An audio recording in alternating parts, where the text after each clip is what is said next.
অংশীদারি কারবারে মিনিমাম দুইজন থাকবে। দুজনে হয়তো দুই রকম টাকা দিয়ে একটা ব্যবসা শুরু করলো। এবার লাভ হলে বা লস হলে কার কত হবে। মূলধন যত টাকা থাকে সেই অনুযায়ী লাভ বা ক্ষতি হবে। যদি সমান সমান থাকে তাহলে লাভ অবশ্যই দুজনে সমানই পাবে। এই জন্য প্রথমে আমরা মূলধন অনুপাতটা বের করে নেব, যে এ বি কত হবে 18,000 ইস্টু 12,000 ইস্টু 15,000।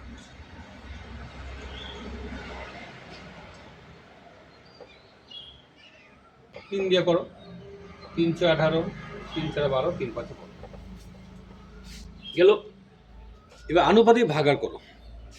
এর আনুপাতিক ভাগার কত হবে 6/6 + 4 + 5। সুতরাং 3,000 টাকার মধ্যে এ পাবে 6/6 + 4 + 5। এটা কি এর আনুপাতিক ভাগার, ইন্টু হবে 3,000।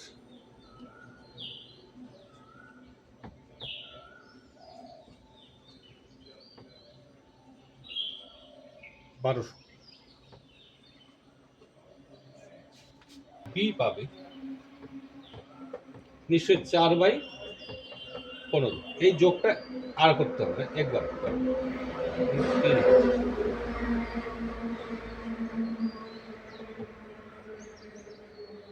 800। সি পাবে নিশ্চয়ই বের করতে পারবে। এবার এটা বিভিন্নভাবে থাকতে পারে।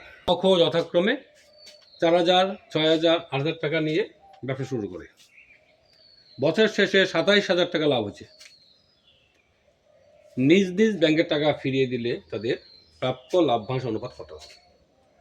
প্রথমে বের করে নেবে আগের মতো কার কত লাভ হয়। তারপরে ব্যাংকের টাকা ফিরিয়ে দেওয়ার পরে কয় থাকে,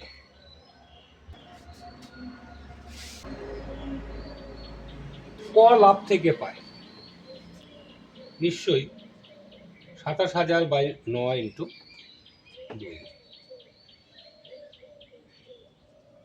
6,000 টাকা। এইভাবে খ গ বের করে নেবে। দেওয়ার পর লাভ হচ্ছে 6,000 টাকা, ব্যাংকে দিতে হবে 4,000 টাকা, থাকলো 2,000 টাকা। কয় ঠিক এখানে কিন্তু আলাদা বের করে নেবে কয়ের লাভ, খ গ, তারপর শেষে এটা করবে। তারপরে করবে তাদের হাতে টাকা থাকার অনুপাত, এত ইস্টু ক্ষয়ের ইস্টু গয়ের। এর মূলধন বি এর মূলধনের 2.5 গুণ। লাভ 700 টাকা হলে এ কত পাবে। ধরি বি এর মূলধন x টাকা, সুতরাং এ কত হবে এর 2.5 গুণ, এত টাকা। এখন অনুপাত করব এ ও বি এর মূলধনের অনুপাত, x:5x/।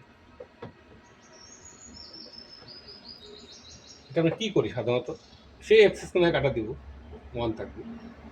তারপরে উভয় পক্ষে 2 দিয়ে গুণ করব, 2 অক্ষে 2, 2 কাটা যাবে 5,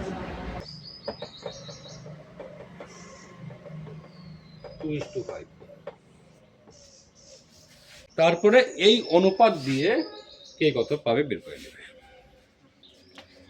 এ বি সি যথাক্রমে 2,000, 3,000 ও 4,000 টাকা নিয়ে ব্যবসা শুরু করে। তারা স্থির করে মোট লাভের 1/3 অংশ সমান ভাগে ভাগ করবে, আর বাকি অংশ মূলধন অনুপাতে ভাগ করবে। মোট লাভ এত। তাহলে প্রথমে তারা কিন্তু মোট লাভের 1/3 অংশ সমান ভাগে ভাগ করে নিচ্ছে, পরে বাকি যত থাকবে এটা মূলধন অনুপাতে ভাগ হবে। যেভাবে চাইছে এইভাবে করলে হয়ে যাবে। প্রথমে ধরে নাও 3 জনের মূলধন অনুপাতটা বের করো। প্রথমে 3 জনের মূলধন অনুপাতটা বের করে নাও। ভাগে ভাগ করে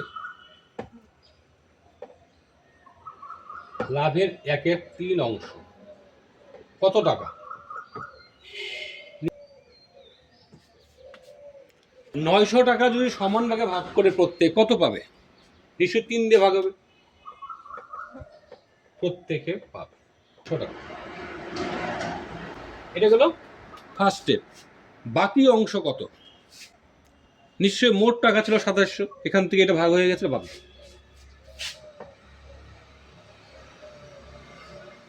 বাকি থাকে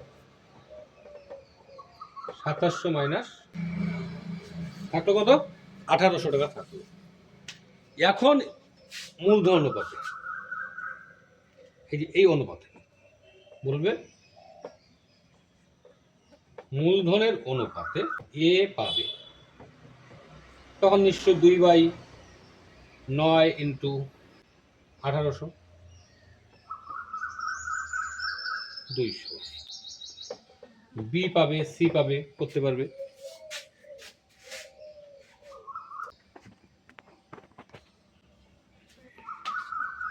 তারপরে শেষে বলবে এ এ মোট পাবে কত হবে?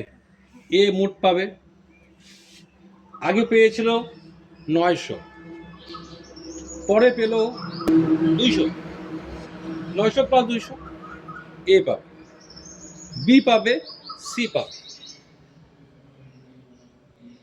ঠিক আছে, বাকিটা করে এ বি সি এর মূলধন অনুপাত 1:2:3।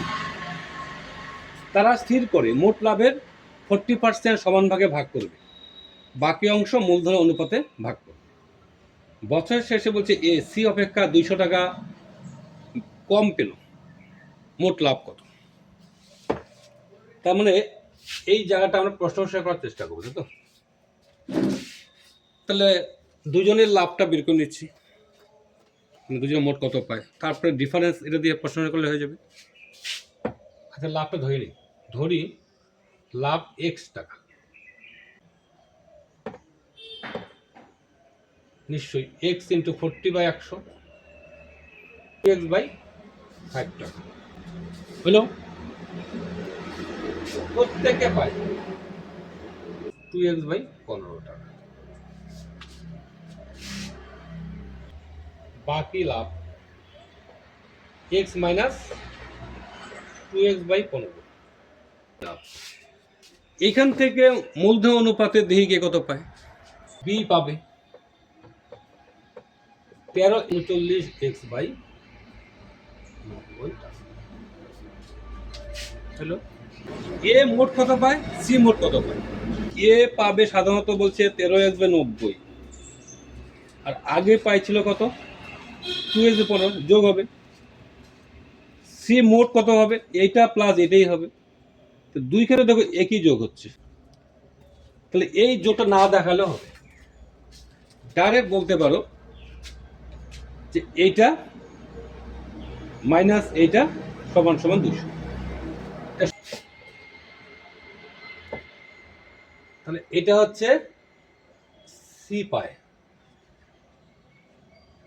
আর এ কত? 200। এটা সমাধান করে